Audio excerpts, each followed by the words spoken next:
your album is out today. Congratulations. Thank you. The new album currently has more streams than your previous album, that's been out for 3 years. I mean, that's got to be an amazing feeling. Yeah.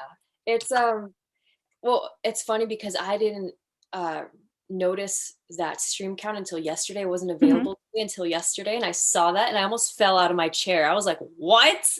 There's no way." But yeah.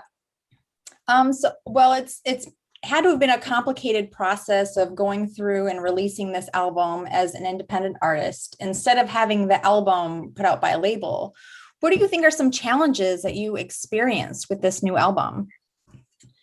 Um I would say that both ways of releasing an album have their own set of challenges. And Mhm. for example, when I was with the label, I think my biggest challenge was getting enough of a say and balancing kind of being told what to do because it was my first record. And when you first sign with a label and it's your first album, you do really have to play by their game and please everyone else and make sure that you're doing a good job. So there's that kind of pressure. But this Mhm. time around with the independent record, it was a whole different kind of pressure because this time it was really just me operating as my own record label. So if all goes poorly, it's my fault and there's no one to blame but me. So there was a lot more pressure in that sense, but I had so much fun creating this record that I didn't really feel that as much this time. Um, I'm sure it had to be, like you said, there had to be some positives to it, being able to, you don't have to answer to anybody else. It's your decisions with things and you had more independence with it. Do you think it was less of a headache working without the restrictions of a label and being able to have that creative freedom? Yeah, absolutely. Especially because on that first album, I didn't get to pick what songs made the album, which songs didn't make the album that I maybe really loved, um, who I could write with, who I could even collaborate with, what in what order the songs came out, the timeline of the songs coming out, so like nothing. Whereas this time around, I had all to say. So Mhm. it was so much fun getting to decide what this album was going to sound like and how I was going to tell my own story. Um, and with making this album, you talked about embracing your vulnerabilities. Um, with this album, does it feel filled with more emotion? Do you feel like this? Like, what did it mean for you in terms of songwriting? Being able to, like you said, choose what you wanted and what felt right to you. How much did that mean to you? And do you think that, what do you think? How did that change, from last album to this album? Say that it meant everything this time around because I describe American Dream as my sonic autobiography. Every song on this album is true life. It really did happen to me down to the very detail of the lyrics. Everything in these songs are diary entries, really, that I'm just putting into song form. And it was all about telling the story of my life these last 3 years, the good, the bad, the ugly, um, every facet of that. Whereas, like, on that first album, I never really wanted to show the bad sides of me. I described that first album as being an introduction to me as an artist because it was really about me just getting my name out there. I was, very new. A lot of people didn't know me or my music.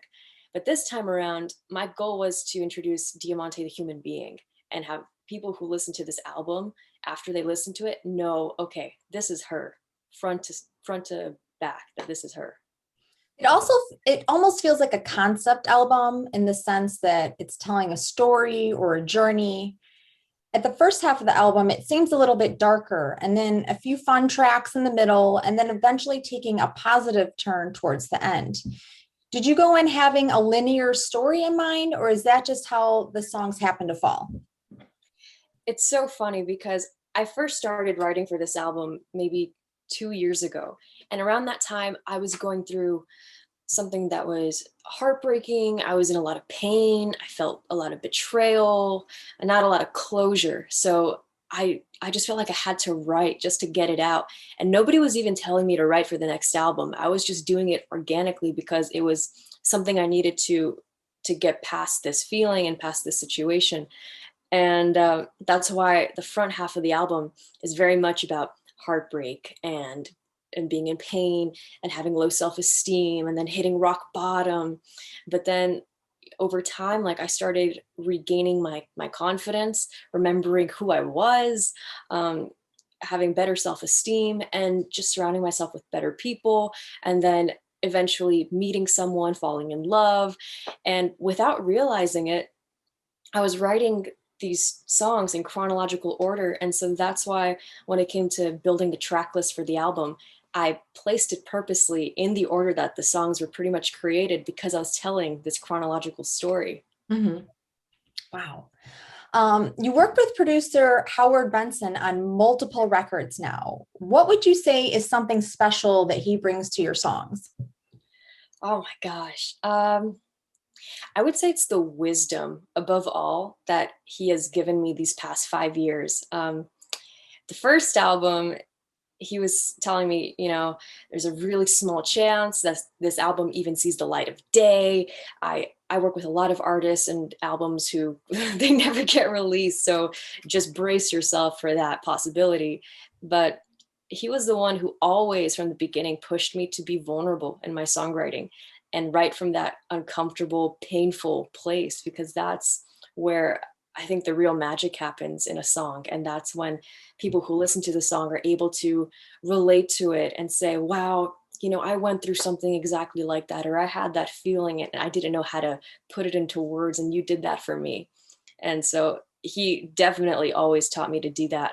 But this last album, vocally, when I was in that booth, he would always push me and push me and push me to go past what I was even comfortable with, which I'm so glad he did that, because there would be times where I would do like a lyric or a sentence and he would say, I don't believe you. I don't believe one word that came out of your mouth. Do that again. And so I love being pushed in that way. So Howard and Neil, who also produced this album, were huge forces in helping me grow as a songwriter and a vocalist. Plus, they probably had experience with you before, so they kind of knew what buttons to push, per se. Yeah, yeah. I mean, Howard and I have built such a great repertoire that we definitely are comfortable now. And he's always been straight up with me, like, no, this song sucks. No, you didn't, that wasn't a good take, which I love about him. But this time around, I think the album process was so much more collaborative and we were really a team. That's great. How have you felt about the feedback from the singles, specifically Ghost Myself? Because it feels like many fans have an emotional connection to your lyrics, as in they're not alone with going through the same feelings, just like you just said. And I'm sure for you that it's vice versa. So Yeah. how's the feedback been and how do you feel about it? It's been so incredible, especially because I just feel this overwhelming amount of support because they know that I'm doing this on my own. I don't have this gigantic team behind me, and they've never been more supportive. So that's why it just I'm so grateful to them. And Ghost Myself especially, the comments I get on that one are like, man, I have felt exactly like this, where I have felt like I wish it could be anyone but me. And to me, that's the most gratifying, fulfilling thing that can come out of making music, because I ultimately want people who hear my songs to be able to get through the other side and be better for it. So it's been incredible. It's been amazing. And already like getting the feedback for the album, I'm just so overwhelmed. Well, the new album features a beautiful cover of Iris by the Goo Goo Dolls, giving it a hard-hitting makeover. What made you want to cover this version? And well, you did it with Breaking Benjamin, and why did you choose to do it with them? Um, Iris has always been my favorite song. Ever since I was little, I would play it all the time. I would always sing along to it. And I've always wanted to cover it, but I was always told no. So I figured now that I have nobody telling me no, that this would be the perfect time to release the cover I've always wanted to do. And Neil actually had the idea to make it a duet, which I thought was so cool because I've heard so many covers of Iris, but I've never heard it done in duet form. Mhm. And so I started thinking, like, who would I want to sing on this song with me? And I thought of Ben because we had toured so extensively for 2 years, pretty much straight. I always made the joke that I was really only touring with Breaking Benjamin. And I really got to become friends with Ben and the rest of the band. And so when I had this idea, all I did was DM him on Instagram. I was like, hey, I have this idea. I want to cover this song. And I'd be so honored if you would sing on this song with me. And he said yes. And I was like, well, okay, wasn't expecting that, but let's go. And I flew to Reno where Breaking Ben was playing a show. And on the day off, we recorded the vocals for the song on his tour bus. So it was Oh, epic. And it wow. was so cool. So bucket list, and, a fun story out of it. Yeah, absolutely. I want to talk, your music is so diverse and your upbringing led you to love everything from pop stars like Pink to rockers like Guns N' Roses. Do you consciously try to blend pop and hard rock with your music to kind of fit that pop metal fusion category? It's becoming really popular. Or is this just, a result of you making music from the styles that have influenced you? I think it's more the second one. I feel like really the first kind of music I grew up on was that early 2000s pop rock, that Mhm. Avril Lavigne, Kelly Clarkson, Pink, like Katy Perry. I was always singing along to these women, and I always gravitated towards women with like this grit in their voice. I always Mhm. thought it was so cool. And I think just singing along to them over the years, I started emulating that a little bit and learning how to do it myself. And then, I discovered Haley Williams, and then that brought me to like Lizzie Hale and Taylor Momsen, and I was like, oh my gosh, these women are so cool. And well, when I was 13, that's when I discovered like classic hard rock, because I did this School of Rock camp where we got to cover Led Zeppelin and Blondie and Black Sabbath, and that opened me up to an entirely new universe as well. So because it's always been these two worlds, I think when it comes to making my own music, I love pulling from both of them and creating this sort of hybrid genre. Um, well, you've just announced that you're going to be playing Incarceration Fest in Ohio, which has a fantastic diverse lineup of bands like Hailstorm to folk metal bands like The Who and everything in between. How excited are you to get back on stage, especially someone like you that's toured so extensively?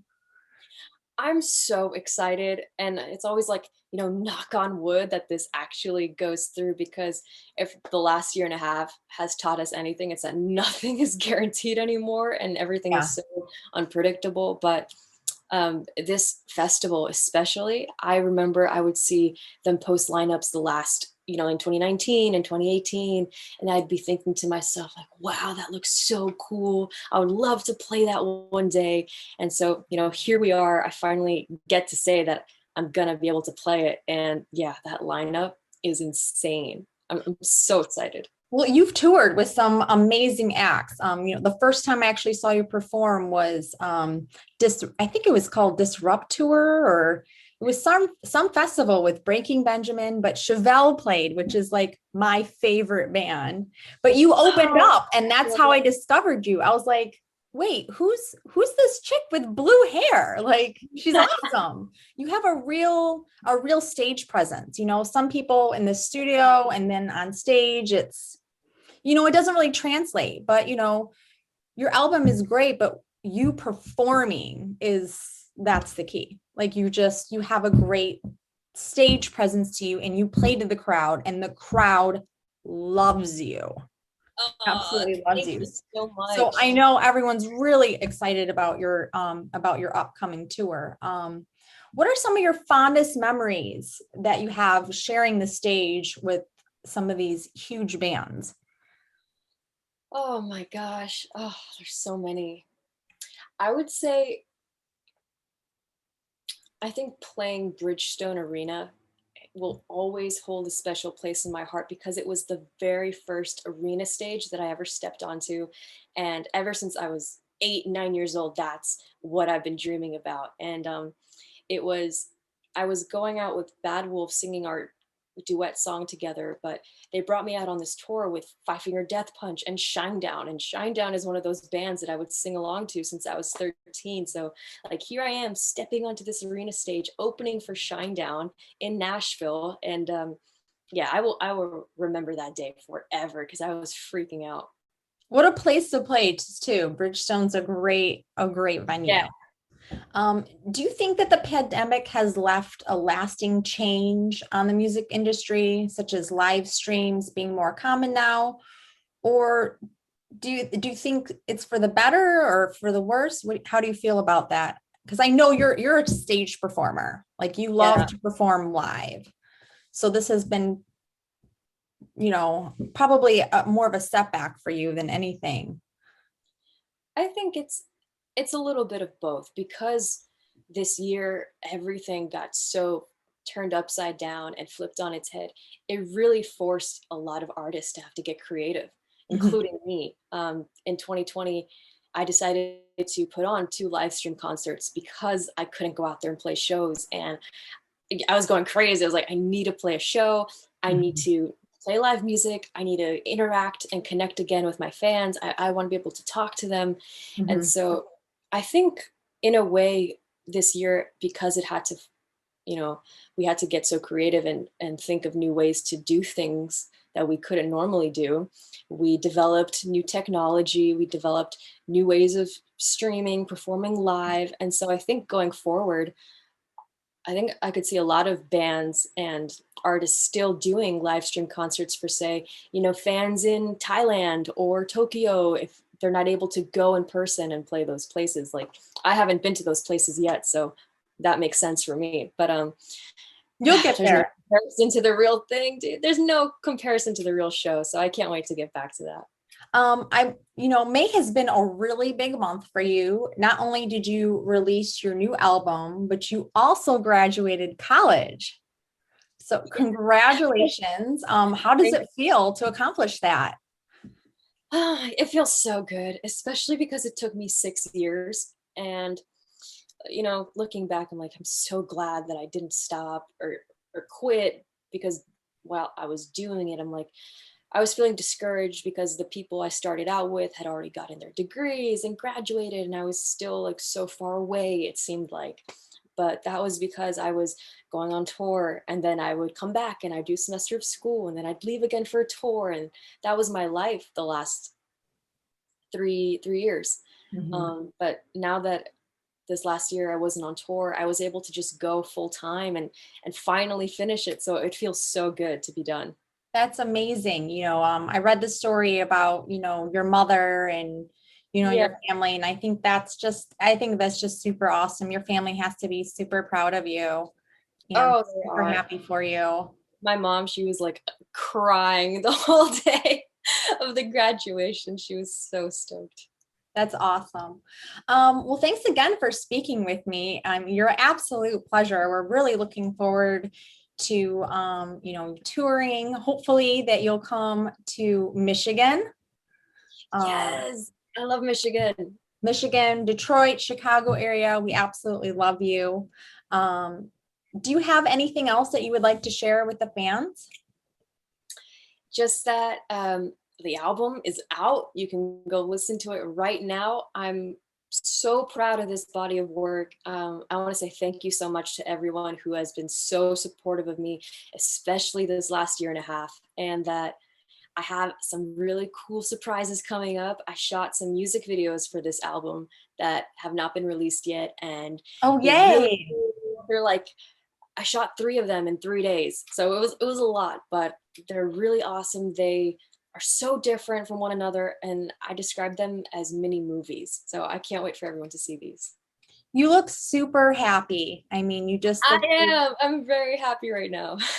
So I'm happy for you. You're doing a great job. I mean, we're so excited for you to get back. The album is great. I think, this year, next year is going to be really big for you. Well, thank you. And thank you again so much for having me. This was awesome.